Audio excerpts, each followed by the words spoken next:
historia hay personajes tan infravalorados que de vez en cuando no sería malo que por un golpe de pura casualidad investigáramos más sobre ellos.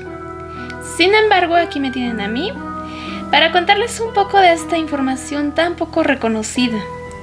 En esta ocasión exploraremos un poco de una de las mujeres más interesantes, a decir verdad, del cristianismo. Me refiero a María Magdalena, o Santa María Magdalena, como ha sido llamada por la Iglesia Católica, también conocida por la misma como la apóstol de los apóstoles.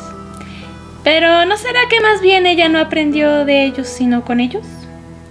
Pónganse cómodos y quédense a este especial de Semana Santa. Comencemos. Antes de todo, me gustaría decir que si esperas un video lleno de teorías y especulaciones sobre ella al estilo el Código Da Vinci, no. Aquí no veremos eso. La razón es porque fuera de eso, la vida de esta mujer, dejando de lado ese tipo de especulaciones, me pareció sumamente interesante. Y ahora sí, sin más, continuemos.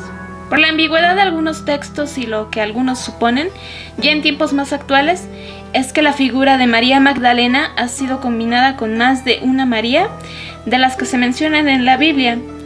En esto quiero que pongan un post-it, ya verán por qué. Se le ha llamado como la mujer poseída por 7 demonios, la mujer adúltera a la que Jesús salvó de ser apedreada, también como la mujer hermana de María, de Marta y de Lázaro, y hasta como una trabajadora sexual, pero veamos qué es y lo que no.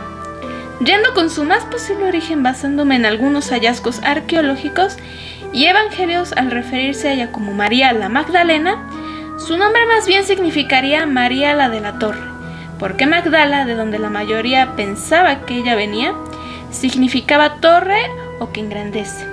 En otras teorías que aprueban que en efecto ella venía de Magdala, agregando que más bien venía de una familia acomodada de pescadores, citan que pudo ser ella quien financió los viajes de Jesús de Nazaret y de sus apóstoles, uniéndose a ellos por el mensaje tan positivo que predicaban.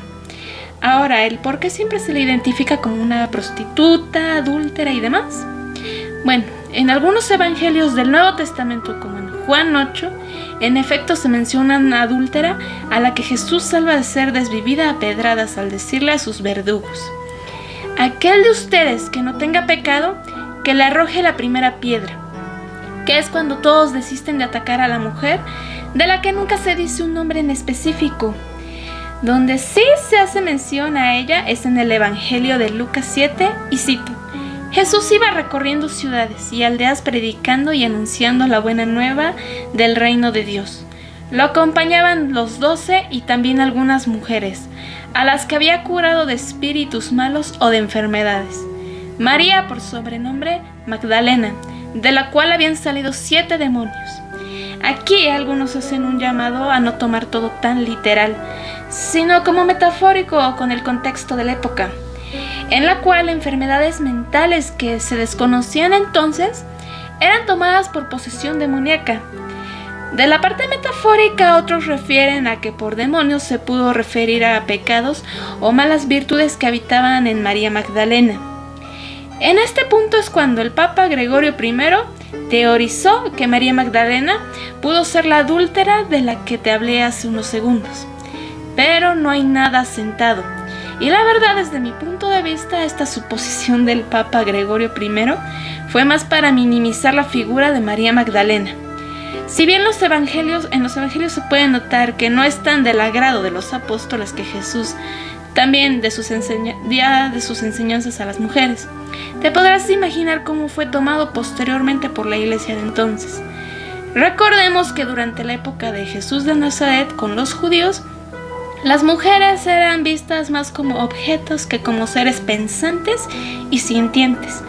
Pero Jesús, que fue un revolucionario en cuanto a las leyes de Moisés, su postura hacia las mujeres no fue la excepción, y las trató como parte más de su congregación.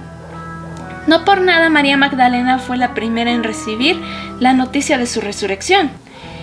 En los evangelios de Mateo y Marcos se le menciona junto a la cruz en los últimos momentos de Jesús, y posterior a esto en el evangelio de Juan 20 relata cómo María Magdalena es la primera persona en ver el sepulcro vacío, y ahí los ángeles le anuncian la resurrección para después ver con sus propios ojos a Jesús resucitado, siendo la primera persona en ver muerte y resurrección. A esto también ponle un pin. Antes de continuar, si te está gustando el video, me ayudarías mucho dándole like y suscribiéndote. Igual puedes compartir esto con tus conocidos y ahora sí, continuemos. En otros textos apócrifos, como te dije al inicio, se le menciona como un apóstol más de Jesús, estando al nivel de los 12 ya conocidos. Un guiño de esto es la pintura de la Última Cena, donde se dice que Leonardo da Vinci, al apóstol que pintó más cerca de Jesús en el cuadro, tendría más bien rasgos femeninos, lo que lleva a especular que se trataba de María Magdalena. Con lo que Da Vinci, que aparte de artista era un gran estudioso, dejaba en visto su postura hacia que María Magdalena fue más que una mujer que ayudaba en las labores domésticas para los apóstoles, y fue sino una de ellos. Aprovecho esto también para resaltar que en las partes donde se le menciona, nunca se le relaciona con hombre alguno, y como te dije, para la época las cosas eran de tal forma, por lo que se especularía que una mujer joven como María Magdalena ya estaría casada o al menos comprometida. Y creo que esto tiene mayor peso a la comparación de las teorías de las que te dije no tocaría aquí, porque eso significaría que era más una mujer independiente, sin depender de una pareja o un hombre. Tal casi como en el caso de la Virgen María cuando fue elegida como madre de Jesús antes de casarse con José, por ser una mujer que aún no estaba subyugada a un hombre. Ya en otros relatos se dice que luego de estos eventos de la crucifixión, María Magdalena huyó en compañía de la Virgen María y el apóstol Juan a Éfeso, ubicada en Turquía. En otras versiones, las que sostienen que ella también es la mujer a la que la Biblia se refiere como María Betania, hermana de Marta y Lázaro, dice que huyó con sus hermanos y otros apóstoles. Pero dado que el nombre de María era popular y había mujeres con ese nombre, yo no me incliné tanto por esta versión. Otro relato muy interesante de ella tiene que ver con el origen del huevo de Pascua en la tradición católica. Como te he explicado en otros videos, para la conversión de paganos se mezclaron tradiciones con las del cristianismo. En un short que subí de hecho hace poco, expliqué el origen de los huevos de Pascua, derivado de la fiesta celta Ostara, donde los ponían para llamar a la fertilidad y a la vida que iniciaba con la primavera. Para tomar esta tradición en el catolicismo, se dice que María Magdalena, posteriormente de la resurrección de Cristo y su exilio, se dedicó a predicar las enseñanzas de Jesús, cosa que sí veo muy probable en la realidad, y que llegó hasta Roma, donde predicó la palabra al emperador Tiberio. Ella le regaló un huevo de gallina y él, escéptico al milagro de la resurrección que ella le relató, le dijo que si el milagro era cierto, el huevo que ella sostenía se haría rojo, cosa que sucedió según el relato. Otra teoría de los huevos de Pascua que también la involucra ella, dice que ella y la Virgen María pusieron un canasto de huevos bajo Cristo ya crucificado, los cuales se tiñeron de rojo, aunque esta teoría la descarto demasiado dado el momento que ellas estaban pasando como para pensar en tal acto. Después de esto se sabe que falleció en Marsella, Francia. Cuando exhumaron sus restos, los testigos relatan que de su sarcófago salió un agradable olor a perfume. De sus restos se conservaron las reliquias como su mano izquierda, de la que se dice aún conserva el olor a perfume que desprendía cuando ella fue exhumada. Esta actualmente está en el monasterio de Simonos Petra en Grecia. Su pie izquierdo fue conservado por decirse que fue el primero en pisar el sepulcro de Cristo cuando resucitó. Está en la Basílica de San Juan Bautista de los Florentinos en Italia. Por último, la reliquia más destacable es su cráneo, del cual cuando se descubrió, a pesar de los años, aún conservaba un trozo de piel en la cara, lugar donde Cristo la tocó cuando resucitó. Fue colocado en un relicario de oro con una pared de cristal en la parte delantera.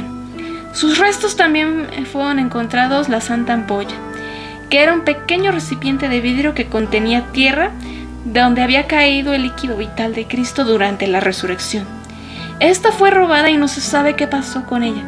pero el cráneo de María se encuentra actualmente en la Basílica de Versailles, en Francia. Ya por último, en su iconografía, a María Magdalena se le suele representar vestida de rojo, simbolizando el poder y gloria de Cristo. También se le ve sosteniendo un huevo rojo por el relato de hace rato, y en la otra mano un frasco de perfume dorado, ya que se la asocia con la mujer que le ungió los pies de Cristo con la esencia de nardos y secados con ella por su cabello. Por lo que también se le representa con una larga cabellera, teoría por la cual me inclino mucho más, ya que de nuevo algunos sugieren que su cabellera larga representaba su pasado pecador. Al ser la cabellera larga suelta un símbolo de libertad sexual, repito, yo no me inclinaría mucho por esto, sino más bien por el secado de los pies a Cristo con su cabello.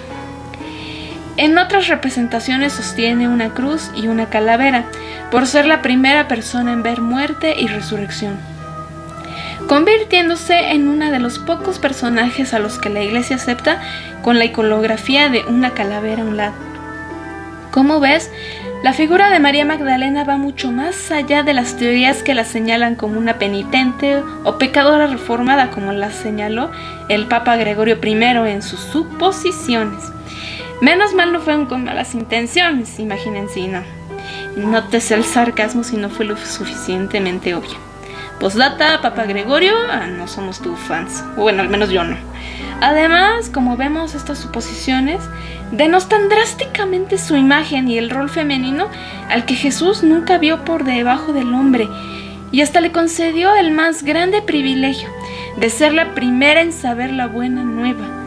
Como bonus extra, algunos teólogos señalan que precisamente esto no fue muy bien tomado por Pedro, a quien Jesús le dijo que sobre él levantaría su iglesia. Y bueno, por mi parte eso sería todo. Este video me gustó mucho hacerlo y esperaba mucho. María Magdalena me llamó durante un gran tiempo la atención, y también por otro detalle que quizás un día les cuente si es que me animo. Pero por mi parte hoy sería todo. Recuerden, yo soy Eli de Lubel. Te deseo que pases un excelente día, tarde o noche. Y si tienes la oportunidad, disfruta de tus vacaciones. Bye.